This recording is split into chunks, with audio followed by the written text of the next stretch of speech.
ವೇದಿಕೆಯ ಮೇಲಿರುವ ಮತ್ತು ವೇದಿಕೆಯ ಮುಂದೆ ಆಸೀನರಾಗಿರುವ ಎಲ್ಲ SDPI ಬಂಧುಗಳೇ, ಮೊದಲನೇದಾಗಿ ನಿಮ್ಮೆಲ್ಲರಿಗೂ ಕೂಡ ಇಂಥ ಖಂಡನಾ ಸಭೆಯನ್ನು ಸಂಘಟಿಸಿದ್ದಕ್ಕಾಗಿ ಅಭಿನಂದನೆಗಳು. ರಂಜಾನ್ ತಿಂಗಳು, ಬೆಳಗ್ಗೆಯಿಂದ ರೋಜಾ ಇದ್ದೀರಿ. ಉಗುಳನ್ನು ಕೂಡ ನುಂಗಬಾರ್ದು ಅನ್ನೋದು ಸಂಪ್ರದಾಯ. ಉಗುಳನ್ನು ಮಾತ್ರ ಅಲ್ಲ, ಅವಮಾನವನ್ನು ಕೂಡ ನುಂಗೋದಿಲ್ಲ, ಅನ್ಯಾಯವನ್ನು ಕೂಡ ನುಂಗೋದಿಲ್ಲ ಅಂಥೇಳಿ ಈ ಉರ್ಬಿಸ್ಲಲ್ಲಿ ಸಭೆ ಸೇರಿದಿರಿ. ನಾನು ಇಲ್ಲಿ ಭಾಷಣ ಮಾಡೋಕ್ಕೆ ಬಂದಿಲ್ಲ. ಏನು ಅನ್ಯಾಯ ನಡೆದಿದೆ ಆ ಅನ್ಯಾಯದ ವಿರುದ್ಧ ನಿಮ್ಮ ಹೋರಾಟದಲ್ಲಿ ನಾನು ಕೂಡ ಭಾಗಿ ಅಂತ ಹೇಳೋದಕ್ಕೆ ಮಾತ್ರ ಬಂದಿದ್ದೀನಿ. ಯಾವುದೇ ಒಂದು ಅನ್ಯಾಯ ಒಬ್ಬ ವ್ಯಕ್ತಿ ಮೇಲೆ, ಒಂದು ಸಂಘಟನೆ ಮೇಲೆ ಮಾತ್ರ ನಡೆಯುವ ಅನ್ಯಾಯ ಅಲ್ಲ, ಅದು ಇಡೀ ದೇಶದ ಮೇಲೆ, ಪ್ರಜಾತಂತ್ರದ ಮೇಲೆ, ಸಂವಿಧಾನದ ಮೇಲೆ ನಡೆಯುವ ಅನ್ಯಾಯ. ಹೀಗಾಗಿ ಇದು SDPIಗೆ ಮಾತ್ರ ಆಗಿರೋ ಅನ್ಯಾಯ ಅಲ್ಲ, ಇದು ಮುಸ್ಲಿಮರಿಗೆ ಮಾತ್ರ ಆಗಿರೋ ಅನ್ಯಾಯ ಅಲ್ಲ, ಇದು ಈ ದೇಶದಲ್ಲಿ ಪ್ರಜಾತಂತ್ರ ಬಯಸೋ ಎಲ್ಲರ ಮೇಲೂ ನಡೀತಿರೋಂಥ ಅನ್ಯಾಯ, ಅಕ್ರಮಗಳ ಭಾಗ. ಹೀಗಾಗಿ ಇದು ಕೇವಲ ಮುಸ್ಲಿಂ ಪ್ರಶ್ನೆ ಅಲ್ಲ, ಇದು ಕೇವಲ SDPI ಪ್ರಶ್ನೆ ಅಲ್ಲ. MK ಫೈಜಿ ಅವರ ಈ ಬಂಧನವನ್ನು ನಾನು ಖಡಾಖಂಡಿತವಾಗಿ ಖಂಡಿಸ್ತೀನಿ. ಅವರ ಬಿಡುಗಡೆಗಾಗಿ ನಿಮ್ಮೆಲ್ಲರ ಜೊತೆ ಒಕ್ಕರಲಿಂದ ನಾನು ಧ್ವನಿ ಎತ್ತೀನಿ. ಅದಕ್ಕೆ 4 ಕಾರಣಗಳಿದ್ದಾವೆ. ಯಾತಕ್ಕೆ MK ಫೈಜಿ ಅವರ ಬಂಧನ ಅಕ್ರಮ ಅನ್ನೋದಕ್ಕೆ 4 ಕಾರಣಗಳಿದ್ದಾವೆ. ಮೊದಲನೇ ಕಾರಣ, ಅವರನ್ನು ಬಂಧಿಸಿರೋವಂಥ ಕಾಯ್ದೆ ಏನಿದೆ, prevention of money laundering act ಅಂತೇಳಿ BJP ಸರ್ಕಾರ 2002ನೇ ಇಸ್ವಿನಲ್ಲಿ ತಂದಂಥ ಆ್ಯಕ್ಟ್ ಏನಿದೆ, ಆ ಆ್ಯಕ್ಟೇ ಸಂವಿಧಾನ ವಿರೋಧಿ ಆದದ್ದು. Unlawful activities prevention act, UAPA ಕಾಯ್ದೆ ಥರ, PMLA ಕಾಯ್ದೆ ಥರ ನಮ್ಮ ದೇಶದ ಸಂವಿಧಾನ ಸಹಜ ನ್ಯಾಯ ಅಂತ ಒಂದು ಹೇಳುತ್ತೆ. ಯಾರನ್ನಾದರೂ ಬಂಧಿಸುವುದಕ್ಕೆ ಮುಂಚೆ ಬಂಧಿತರಿಗೆ ಏನೇನು ಹಕ್ಕುಗಳಿದ್ದಾವೆ, ಸಹಜ ನ್ಯಾಯದ ಹಲವಾರು ನಿಯಮಗಳಿದ್ದಾವೆ. ಆ ನಿಯಮಗಳನ್ನೆಲ್ಲ ಉಲ್ಲಂಘಿಸಿ ಈ ದೇಶದ ಅಧಿಕಾರಸ್ಥರಿಗೆ ಮಾತ್ರ ಅನುಕೂಲವಾಗಿ 2000ದ ನಂತರ ಹಲವಾರು ಕಾಯ್ದೆಗಳನ್ನು ಮಾಡಲಾಗಿದೆ. ಅದು ಪ್ರಜಾತಂತ್ರ ವಿರೋಧಿ ಕಾಯ್ದೆಗಳು, UAPA, PMLA, NIA ಇತ್ಯಾದಿಗಳು. ಒಬ್ಬ ವ್ಯಕ್ತಿಯ ಬಂಧನ ಅಲ್ಲ, ಅದು ಈ ದೇಶದಲ್ಲಿ 2014ರ ನಂತರ ನರೇಂದ್ರ ಮೋದಿಯವರು ವಿರೋಧ ಪಕ್ಷ ಮುಕ್ತ ಭಾರತ ಅಂತ ಒಂದು ಕಟ್ಟಕ್ಕೆ ಹೊರಟಿದ್ದಾರೆ. ಬರೀ ವಿರೋಧ ಪಕ್ಷ ಮುಕ್ತ ಭಾರತ ಅಲ್ಲ, ವಿರೋಧ ಮುಕ್ತ ಭಾರತ. ಯಾವುದೇ ಬಗೆಯ ವಿರೋಧವಿಲ್ಲದಿರ ಸರ್ವಾಧಿಕಾರವನ್ನು ತರಲಿಕ್ಕೆ ಏನು ಪ್ರಯತ್ನ ಪಡ್ತಿದ್ದಾರೆ. ಅದಕ್ಕೆ ಕೆಲವು ಸಂವಿಧಾನ ಅಡ್ಡಿ ಇತ್ತು. ಆ ಸಂವಿಧಾನದ ಅಡ್ಡಿಯನ್ನು ಬದಲಾಯಿಸಿಕೊಳ್ಳೋದಕ್ಕೆ ಹಲವಾರು ಕಾನೂನುಗಳನ್ನ ತರ್ತಿದ್ದಾರೆ. ಆ ಕಾನೂನಿನ ಭಾಗವಾಗಿ ಫೈಜಿ ಅವರನ್ನ ಬಂಧಿಸಲಾಗಿದೆ. ಆದ್ದರಿಂದ ಫೈಜಿ ಅವರ ಬಿಡುಗಡೆಯನ್ನು ಒತ್ತಾಯಿಸುವ ಹೊತ್ತಿನಲ್ಲೇ ನಾವು PMLAನೂ ಕೂಡ ರದ್ದಾಗಬೇಕು ಅಂತ ಒತ್ತಾಯ ಮಾಡಬೇಕು. PMLA ರದ್ದಾಗಬೇಕು, UAPA ರದ್ದಾಗಬೇಕು. ಇದು ಮೊದಲನೇ ವಿಷಯ, MK ಫೈಜಿ ಅವರ ಬಂಧನವನ್ನು ನಾನು ಖಂಡಿಸುವುದಕ್ಕೆ. ಎರಡನೇ ವಿಷಯ, ಇದನ್ನು ಬಂಧನ ಮಾಡಿರೋರು, MK ಫೈಜಿ ಅವ್ರನ್ನ ಬಂಧನ ಮಾಡಿರೋದು ಮೋದಿ ಸರ್ಕಾರ. ಅಷ್ಟು ಸಾಕು ನನಗೆ ಅವ್ರನ್ನ ಆ ಬಂಧನವನ್ನು ಖಂಡಿಸೋದಕ್ಕೆ. ಯಾಕಂದರೆ ಮೋದಿ ಸರ್ಕಾರ ಕಾನೂನನ್ನು ಯಾವುದಕ್ಕೆ ಬಳಸ್ಕೊಳ್ಳುತ್ತೆ ಅಂದರೆ, ಯಾರು ನಿರಪರಾಧಿಗಳಿದಾರೋ ಅವರನ್ನು ಬಂಧನ ಮಾಡೋದಕ್ಕೆ ಬಳಸ್ಕೊಳ್ಳೋದೇ ಅಂತ ಹಲವಾರು ಸತಿ ಸಾಬೀತಾಗಿದೆ. MK ಫೈಜಿ ಅವರು ನಿರಪರಾಧಿಗಳು ಅನ್ನುವುದಕ್ಕೆ ನನಗೆ ವಿಶೇಷ ಪುರಾವೆಗಳು ಬೇಕಾಗಿಲ್ಲ. BJP ಬಂಧಿಸಿದ್ದಾರೆ ಅನ್ನೋದೊಂದು ಸಾಕಾಗುತ್ತೆ. ಯಾಕೆ? ಮಜೀದ್ ಅವರು ಭಾಷಣ ಮಾಡ್ತಾ ಒಂದು ಪ್ರಸ್ತಾಪ ಮಾಡಿದ್ರು. ಅವ್ರನ್ನ 2022ರಲ್ಲಿ ಬಂಧಿಸಿದಾಗ ಆಫೀಸ್ನಲ್ಲಿ ಚೀಟಿ ಸಿಕ್ತು. ಚೀಟಿನಲ್ಲಿ ಫೈಜಿ ಅಂತ ಹೆಸರಿತ್ತು. ಎಷ್ಟು ಲಕ್ಷ? ಕೋಟಿ, 3 ಕೋಟಿಯಷ್ಟೇನೋ ದುಡ್ಡಿತ್ತು. ಫೈಜಿ ಅನ್ನೋ ಹೆಸರು, ದುಡ್ಡು ಕೊಟ್ಟಿದ್ದಾರೆ ಅಂತ ಅಂದ್ಬಿಟ್ಟು ಅದರ ಎದುರುಗಡೆ ಸೂಚಿಸಲಾಗಿತ್ತು. ಇಷ್ಟು ಸಾಕಾಗಿದ್ದರೆ 2016ರಲ್ಲಿ ಪ್ರಶಾಂತ್ ಭೂಷಣ್ ಅವರು ಸಹರಾ ಬಿರ್ಲಾ ಕೇಸ್ ಅಂತ ಒಂದು ಮಾಡಿದ್ರು. ಸಹರಾ ಬಿರ್ಲಾ ಕೇಸ್ನಲ್ಲಿ ಸುಪ್ರೀಂ ಕೋರ್ಟ್ ಮುಂದೆ ಇಟ್ಟಂಥ ಹಲವಾರು ಸಾಕ್ಷಿಗಳು, ಸಹರಾ ಅಂತ ಅಂದ್ಬಿಟ್ಟು, ನೀವು ಅವನು ದೊಡ್ಡ ಉದ್ಯಮಿ, ಅವನದೆಲ್ಲ ಸಹರಾ ಸಂಸ್ಥೆಗಳು ಅಂತಿತ್ತು, ಆಮೇಲೆಲ್ಲ ಬರ್ಬಾದಾದ, ಅವೆಲ್ಲ ಬೇರೆ ಪ್ರಶ್ನೆ. ಆದರೆ ಸಹರಾ ಕಚೇರಿಯನ್ನು ಇನ್ಕಮ್ ಟ್ಯಾಕ್ಸ್ ದಾಳಿ ಮಾಡಿದಾಗ ಅವರ ಕಂಪ್ಯೂಟರಲ್ಲಿ ಕೆಲವು ಪುರಾವೆಗಳು ಸಿಕ್ಕವು. ಅದರಲ್ಲಿ NM 55 crores ಅಂತ ಇತ್ತು. CM ಗುಜರಾತ್ 55 crores ಅಂತ ಇತ್ತು. ಇದನ್ನು ಇಟ್ಕೊಂಡು ಪ್ರಶಾಂತ್ ಭೂಷಣ್ ಅವರು ಸುಪ್ರೀಂ ಕೋರ್ಟ್ಗೆ ಕೇಸ್ ಹಾಕಿದ್ರು. NM ಅಂದರೆ ಏನು? ನರೇಂದ್ರ ಮೋದಿ 55 ಕೋಟಿ.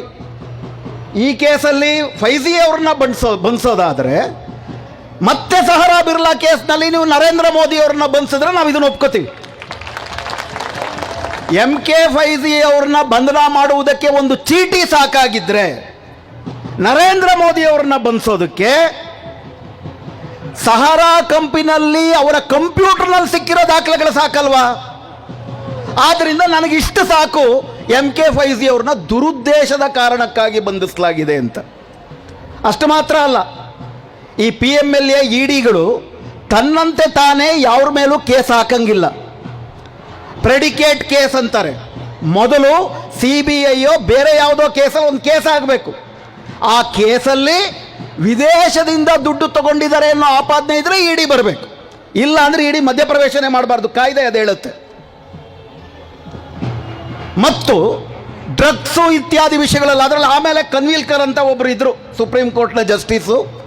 ಅವರು ಮೋದಿ ಹೇಳ್ದಂಗೆ ಕೇಳ್ತಿದ್ರು ಅನ್ನೋದಕ್ಕೆ ನನ್ನ ಹತ್ರ ಸಾಕಷ್ಟು ಪುರಾವೆಗಳಿದ್ದಾವೆ. ಇನ್ಫ್ಯಾಕ್ಟು ಸಾಯಿಬಾಬಾ ಅಂತವರು, ಆನಂದ್ ತೇಲ್ತುಂಬಡೆ ಅಂತವರು, ಭೀಮಾ ಕೊರೆಗಾಂವ್ ಪ್ರಕರಣದಲ್ಲಿ ಬಂಧಿತರಾಗಿರುವ ಹಲವಾರು ಜನ ವಿನಾಕಾರಣ ಜೈಲಿನಲ್ಲಿ ಕೊಳೆಯುವುದಕ್ಕೆ ಕಾನ್ವಿಲ್ಕರ್ ಅವರು ಕೊಟ್ಟಂಥ ಹಲವಾರು ಆದೇಶಗಳ ಕಾರಣ ಅದು ಬದಿಗಿರಲಿ.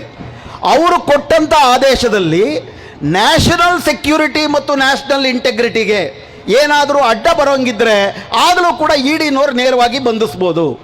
ಎಂಥ ಪ್ರಕರಣದಲ್ಲಿ? ಉದಾಹರಣೆಗೆ ಡ್ರಗ್ಸ್ನ ಏನಾದರೂ ಕೂಡ ದೇಶದಲ್ಲಿ ಸುಮಾರಷ್ಟು ಅನ್ಯಾಯ ಮಾಡುತ್ತೆ, ಅದು ಅತ್ಯಾಚಾರಗಳನ್ನ ಕಾರಣ ಆಗುತ್ತೆ. ಡ್ರಗ್ಸ್ನ ದೊಡ್ಡ ಪ್ರಮಾಣದಲ್ಲಿ ಯಾರಾದರೂ ಡೀಲ್ ಮಾಡ್ತಿದ್ರೆ EDನವರು ಅದನ್ನು ಬಂಧಿಸ್ಬೋದು. ಅದಕ್ಕೊಂದು ಪ್ರಮಾಣ ಇದೆ. ಸಣ್ಣ 5 ಗ್ರಾಮು 10 ಗ್ರಾಮು ಇಟ್ಕೊಂಡು ವ್ಯವಹಾರ ಮಾಡಿದ್ರೆ ಅದರಲ್ಲಿ ED ಪ್ರವೇಶ ಮಾಡೋಂಗಿಲ್ಲ. ಕನಿಷ್ಠ ಪಕ್ಷ 500 ಗ್ರಾಮ್. ED ಯಾವಾಗ ಬರುತ್ತೆ? ನಿಮ್ಮೆಲ್ಲರಿಗೂ ಕೂಡ ಗೊತ್ತಿದೆ. ಶಾರುಖ್ ಖಾನ್ ಮಗ ತಾನೆ. ಶಾರುಖ್ ಖಾನ್ ಮಗ ಸುಮ್ಮನೆ ಆರೋಪ ಮಾಡಿದ್ರು, ಆಮೇಲೆ ಆತ ಬಿಡುಗಡೆ ಆದ. 50 ಗ್ರಾಮು 500 ಗ್ರಾಮು ಬಿಡಿ ಸ್ವಾಮಿ. ನರೇಂದ್ರ ಮೋದಿಯವರ ಆಪ್ತ ಸ್ನೇಹಿತನಾದಂಥ ಆದಾನಿಯವರ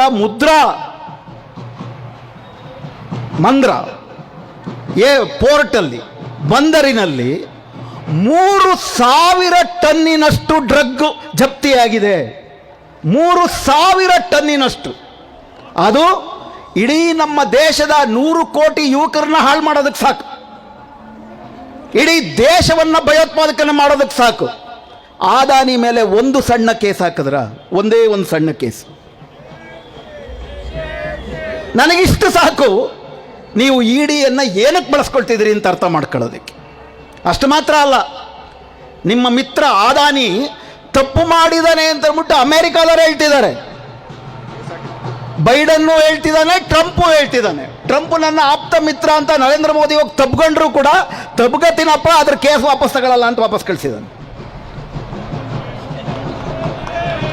ಸರ್ಕಾರಗಳಿಗೆ ಅಮೇರಿಕಾದ ಜನರ ದುಡ್ಡನ್ನು ವಸೂಲಿ ಮಾಡಿ ಸುಳ್ಳಾಗಿ ಇಲ್ಲಿ ಜನರಿಗೆ ರಿಶ್ವತ್ತುಗಳನ್ನು ಕೊಟ್ಟು ನನಗೆ ಲಾಭ ಬರುತ್ತೆ ಅಂತ ಅಮೇರಿಕಾದ ಜನರಿಗೆ ಮೋಸ ಮಾಡಿದ್ದಾನೆ ಅಂತ ಅಮೇರಿಕಾದಲ್ಲಿ ಕೇಸಿದೆ.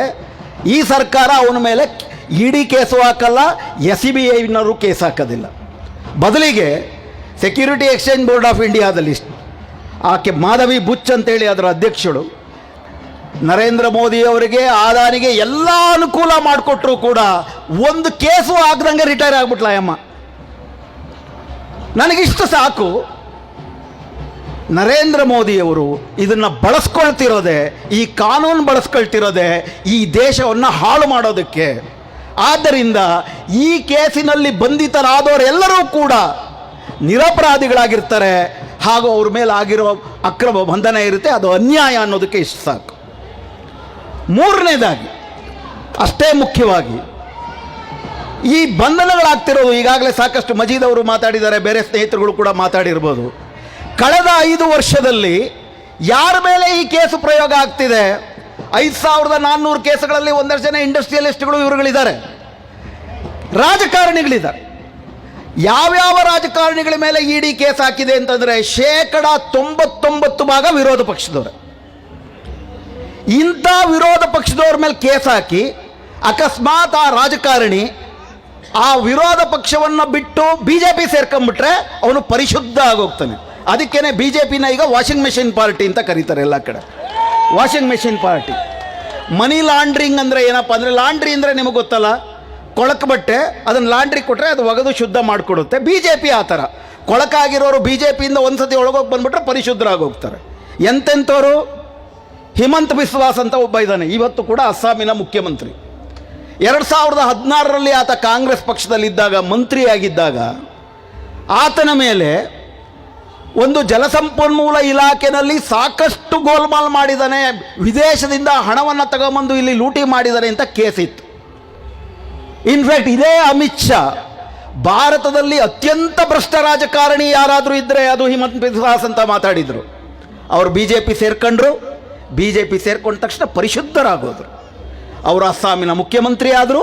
ಅಸ್ಸಾಮಿನ ಮುಖ್ಯಮಂತ್ರಿ ಆದಮೇಲೆ ಪ್ರತಿದಿನ ಪ್ರತಿ ಮಂತ್ರಿಮಂಡಲದಲ್ಲೂ ಕೂಡ ಮುಸ್ಲಿಮರ ವಿರುದ್ಧ RSSಗಿಂತ ತೀವ್ರವಾಗಿ, ಬಿ ಜೆ ಪಿಗಿಂತ ತೀವ್ರವಾಗಿ ನಾನು ನಿಮಗೆ ನಿಷ್ಠ ಅನ್ನುವಂತಹ ಕಾನೂನುಗಳನ್ನು ತರ್ತಿದ್ದಾರೆ. ಇದು ಒಂದೆರಡಲ್ಲ ಉದಾಹರಣೆ, ಇಂಥ ನಿಮಗೆ 100 ಉದಾಹರಣೆಗಳನ್ನು ಕೊಡಬಹುದು. ಅಜಿತ್ ಪವಾರ್ ಅಂತೇಳಿ ಮಹಾರಾಷ್ಟ್ರದಲ್ಲಿ, ಇದೇ ಮನುಷ್ಯ, ಇದೇ ನರೇಂದ್ರ ಮೋದಿ, ಇದೇ ಅಮಿತ್ ಶಾ ಅಜಿತ್ ಪವಾರ್ ಮೇಲೆ ಕೇಸ್ಗಳನ್ನ ಹಾಕಿದವರು ಅವರು ವಾಪಸ್ಸು ಬಿ ಜೆ ಪಿಗೆ NDAಗೆ ಬಂದ ತಕ್ಷಣ ಅವ್ರನ್ನ ಪರಿಶುದ್ಧರು ಅಂದ್ಬಿಟ್ಟು. ಆದ್ದರಿಂದ ಈ ಯೋಜನೆ, ಈ ಇಡೀ PMLA ಉಪಯೋಗ ಆಗ್ತಿರೋದೇ ವಿರೋಧ ಪಕ್ಷಗಳನ್ನು ಹತ್ತಿಕ್ಕುವುದಕ್ಕೆ. ಮೂರನೇ ಕಾರಣ, ಇಲ್ಲಿ ಸ್ವತಂತ್ರ ಧ್ವನಿಗಳೇನಿದ್ದಾವೆ ಆ ಸ್ವತಂತ್ರ ಧ್ವನಿ ಮುಸ್ಲಿಮರ ಮೇಲೆ ಆಗ್ತಿರೋ ಅನ್ಯಾಯಗಳ ಮೇಲೆ ಎತ್ತುವ ಧ್ವನಿಯಾಗಿರ್ಬೋದು, ದಲಿತರ ಮೇಲೆ ಆಗ್ತಿರೋ ಅನ್ಯಾಯಗಳ ಬಗ್ಗೆ ಎತ್ತುತ್ತಿರೋ ಧ್ವನಿಗಳಾಗಿರ್ಬೋದು, ಆದಿವಾಸಿಗಳ ಮೇಲೆ ಆಗ್ತಿರೋ ಅನ್ಯಾಯಗಳ ಮೇಲೆ ಎತ್ತುತ್ತಿರೋ ಧ್ವನಿಗಳಾಗಿರ್ಬೋದು. ಆ ಧ್ವನಿಗಳೆಲ್ಲವನ್ನೂ ಕೂಡ ಹತ್ತಿಕ್ಕಕ್ಕೆ UAPA ಮತ್ತು PMLA ಬಳಕೆ ಆಗ್ತಾ ಇದೆ. ಮುಸ್ಲಿಂ ಸಂಘಟನೆಯಾಗಿ ಗುರುತಿಸಿಕೊಂಡಿರುವ ಮತ್ತು ಮುಸ್ಲಿಮರಾಗಿದ್ದರೆ ಅವರ ಮೇಲೆ ಇನ್ನೂ ತೀವ್ರವಾಗಿ ದಾಳಿ ಮಾಡಲಾಗಿತ್ತೆ. ಅವರನ್ನು ಹಿಂಜರಿಸುವಂತಹ, ಸ್ವತಂತ್ರವಾಗಿ ತಮ್ಮ ಅಭಿಪ್ರಾಯಗಳನ್ನು ದಾಖಲೆ ಮಾಡದೇ ಇರೋ ರೀತಿ ಅವರಲ್ಲಿ ಹಿಂಜರಿಕೆಯನ್ನು, ಫೈಜಿ ಅವರಲ್ಲಿ ಹಿಂಜರಿಕೆ ಅಲ್ಲ, ಮುಸ್ಲಿಮರಲ್ಲಿ ಒಂದು ಹಿಂಜರಿಕೆಯನ್ನು, ಮುಸ್ಲಿಮರ ಮೇಲೆ ಭಯೋತ್ಪಾದನೆ ಮಾಡುವುದಕ್ಕಾಗಿ ಫೈಜಿಯವರ ಬಂಧನ ಆಗಿದೆ. ಆ ಕಾರಣಕ್ಕಾಗಿ ಭಯೋತ್ಪಾದನೆ ಯಾರ ಮೇಲೆ ಮಾಡಿದ್ರು ಭಯೋತ್ಪಾದನೆಯೇ. ಆ ಕಾರಣಕ್ಕಾಗಿ ನಾನು ಇದನ್ನು ವಿರೋಧಿಸ್ತೇನೆ. ನಾಲ್ಕನೇದು, ಅತಿ ಮುಖ್ಯವಾಗಿ ನಾನು ಪ್ರಾರಂಭದಲ್ಲೇ ಹೇಳಿದಾಗೆ, ಇದು ಕೇವಲ ಇಲ್ಲಿಗೆ ನಿಲ್ಲುವುದಿಲ್ಲ, ಫೈಜಿಯವರಿಗೆ ನಿಲ್ಲುವುದಿಲ್ಲ, SDPIಗೆ ನಿಲ್ಲುವುದಿಲ್ಲ, ಕೇವಲ ವಕ್ಫ್ ಬೋರ್ಡ್ಗೆ ನಿಲ್ಲುವುದಿಲ್ಲ. ಯಾವ ರೀತಿ ವಕ್ಫ್ ಬೋರ್ಡು ಮುಸ್ಲಿಮರಿಗೆ ವಕ್ಫ್ ತಿದ್ದುಪಡಿ ಕಾಯ್ದೆ ಮುಸ್ಲಿಮರ ಜಮೀನುಗಳನ್ನು ಕಸ್ಕೊಳ್ತಿದೆಯೋ, ಅದೇ ರೀತಿ ಹೊಸ ಫಾರೆಸ್ಟ್ ಆ್ಯಕ್ಟ್ ಅಂತ ಏನು ಬರ್ತಿದೆ ಅದು ಆದಿವಾಸಿಗಳಿಗೆ ಇರಬೇಕಾದಂಥ ಜಮೀನು ಕಸ್ಕೊಳ್ತಾ ಇದೆ.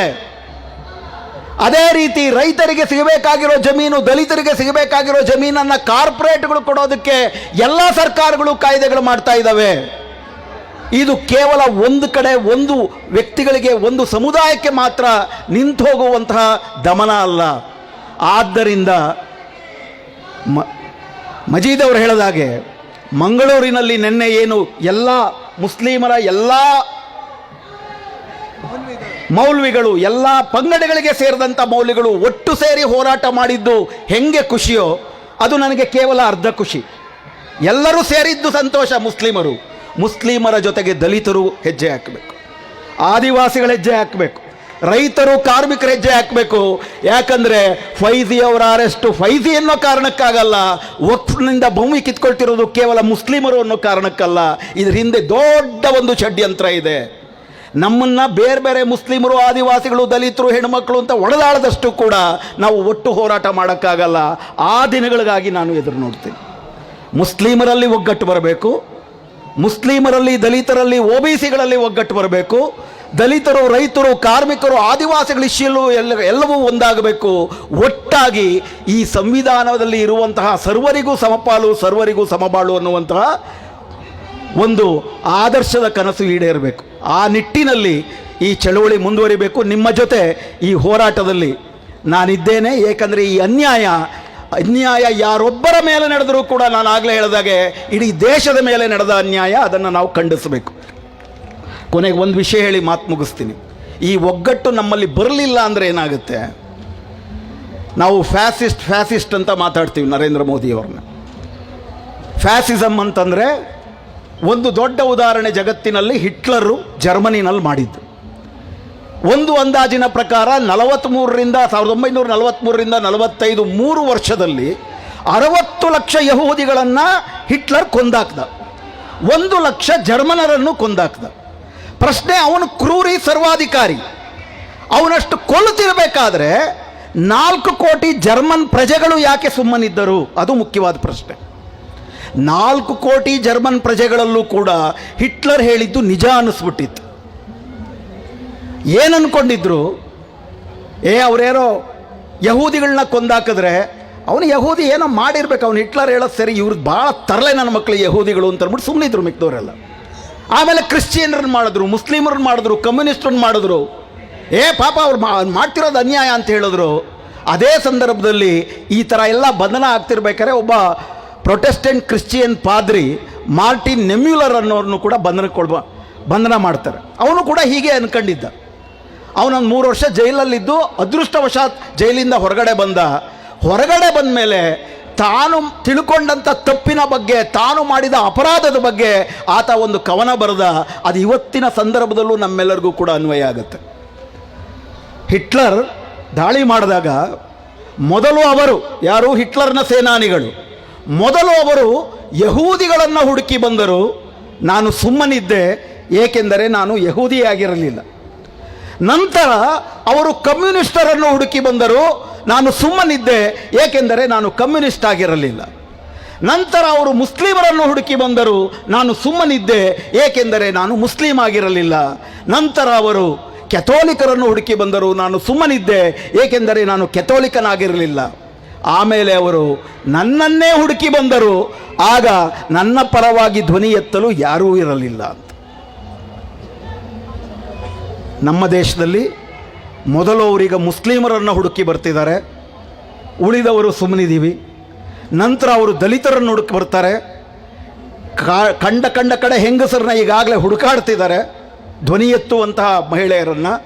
ನಾವು ಸುಮ್ಮನಿದ್ದರೆ ಈ ಥರ ಬಿಡಿಯಾಗಿ ನಮ್ಮನ್ನು ಕೊಲ್ಲುವುದು ಸುಲಭ.